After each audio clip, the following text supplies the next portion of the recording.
Today we're checking out the Rocktron Prophesy equalizer sections.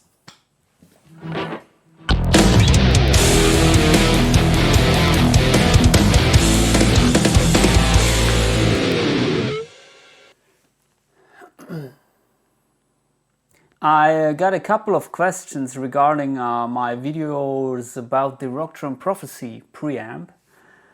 And for those of you who don't know this preamp, it's a digital preamp. I don't know if it got a tube in it, but it sounds, in my opinion, really good. It's obviously a preamp which is maybe 20 years old, so it cannot compete with the high-end modeling units which you can get today. But that said, you can get really good results of playing direct here with the using the built-in cab emulation, which was, in my opinion, one of the best cab emulations back in the day when this unit was available, maybe 20 years ago. Rocktron, they made really a good job with their cab simulations. This was way before IRs and shit. And yeah, the thing with the Rocktron units, with the Prophesy, but also with the Voodoo Valve, the Piranha, I own them all, but the thing is they are really flexible, but they're a little bit difficult to dial in. Obviously they have only this old school display here. But the key to the versatility of these units is that they got EQ sections before the gain stage and also after the gain stage. And if you're not familiar with that, I recommend to check out my videos about pre-gain equalization and post-gain equalization. There are a couple of amps which have that. For example, the Mesa Mark series. They have both an EQ section before the gain stage, which acts more or less like a boost, and the post-gain equalization, which is the usual tone shaping control, which you know maybe from most of your amps. And the Rocktron units, they have this, but you have to know a little bit how to use them. First of all, you have here a dedicated input level knob, which is very important for these units, because as you may expect, if you boost the level here, then you get more distortion out of the amp. But you have here the controls, so you shouldn't run into red when playing chugs, or at least not regularly. I recommend to play some chugs, because then usually you get the most output. So I set it here with this guitar, which is the Schecter Banshee, my favorite guitar. Set it to 12 o'clock. And yeah, here I'm using the vintage British amp model. It has 4 amp models, I think. One is more of an American high gain. This is the vintage British. Has a little bit less of these upper mids, which yeah, I like. I don't like that much in these units. For example, here is the Mega Drive, which is the American model.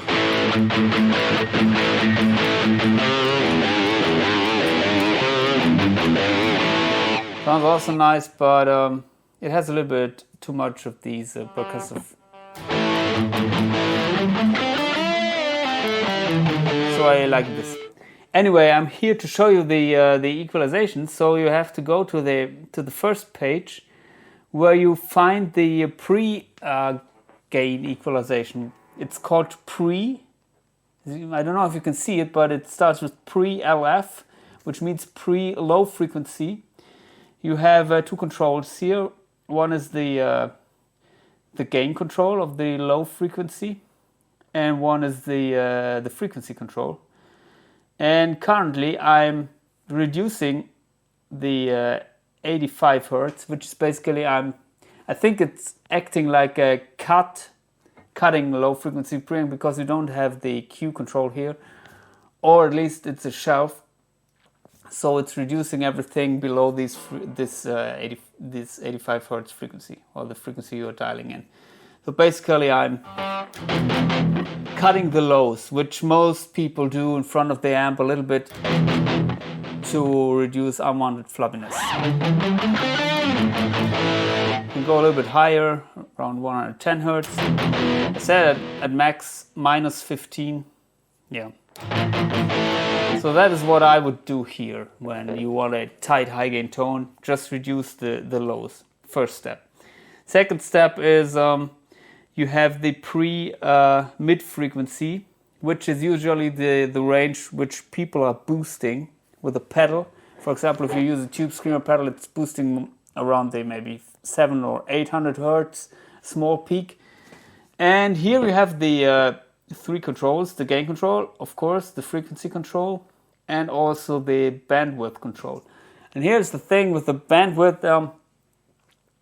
It's not like the Q control and the XFX, where usually if you reduce it, you got a wide range which you're boosting.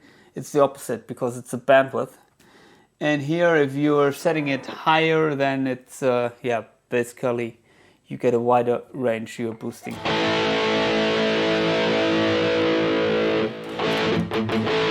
And I am boosting here the 400 Hertz, but you have to play around with that. It's really depending on the amp model you're using, and also on your guitar. Usually I start with the 700 Hertz because it's right in the center of the mids, but I think this unit has a lot of these upper mids. So if you boost the 700 Hertz here,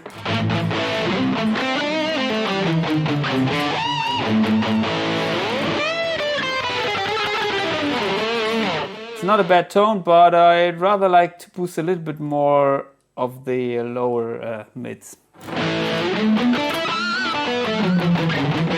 Set the bandwidth quite high here, but that is also, you can play around with that. It's also very important. If you reduce it, of course, you don't boost that much frequencies, and then you get less saturation. So that is the pre-gain equalization page, which has only these two frequencies you can access, but it's very powerful. See this as like a maybe a very flexible boost pedal, which you don't need here. The next page, it says PEQ1. So this is the parametric EQ, which is located after the distortion stage. Here you can use this for tone shaping. For example, in the preamp page here, I set everything except gain and master, set everything at 5, which is maybe in the middle. Because these are fixed, these address fixed frequencies, which we don't need, or they don't work that well for me, at least. So I'm using the parametric EQ here. And here you have also two frequencies you can control with 3 adjustments. One is the gain. Of course, it's the you can raise or lower the frequency. One is the frequency, and one is the bandwidth here. And you have another PQ2 with the same controls. They are maybe addressing different frequency specs. I don't know. The range. No, the second one is going to 8K, starting from very low, 63 Hertz. Okay. And the other one is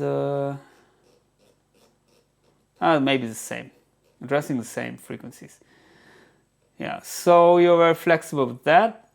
And if you reduce the or if you max here the bandwidth, then it's acting as a shelf control, which means it's affecting everything above this frequency control or yes. Let's see. Yeah. Okay. And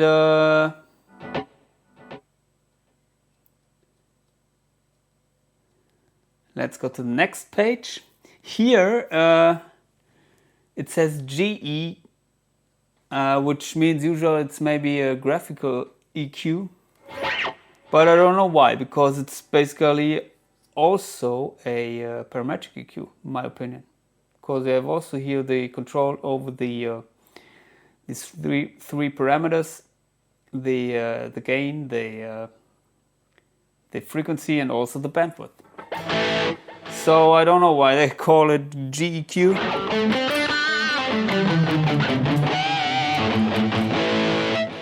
And also here you have the shelf function if you're maxing the bandwidth.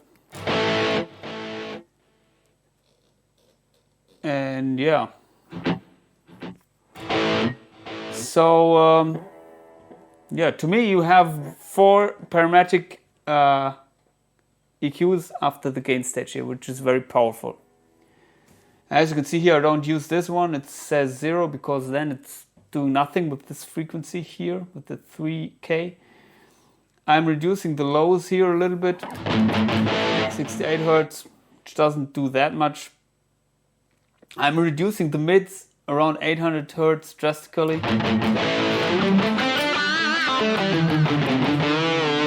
But I set the bandwidth not that high. If I raise it more, then you get a more of a scooped sound. But also, of course, then you get less output. And yeah, I'm also reducing the lower mids here, but with a very narrow bandwidth. The 250 Hz is sometimes causing problems. It's let me save this. It's the region which, if you're playing chugs, the pump is coming from. So yeah, these are basically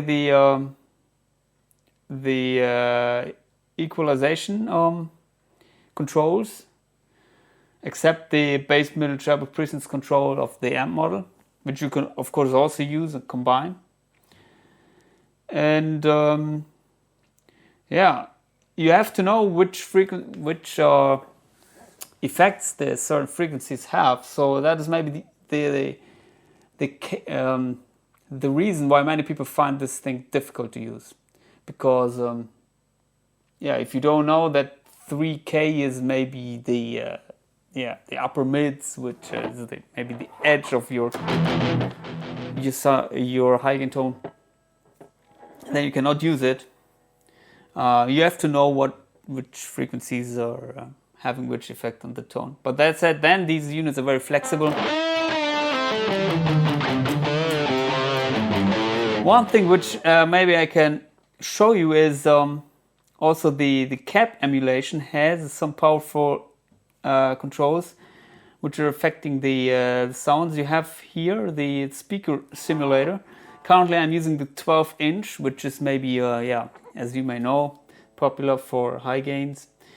You can use 15-inch, 10-inch, 8-inch, full rig maybe. 10-inch is also nice, but yeah, let's stay with the 12-inch. Here with the mic position, if you raise it, you get more highs. If you lower it, you got less highs. Basically, yeah, if you raise it, maybe it's moving the mic position more to near the cone of the speaker. And also you have the react control here.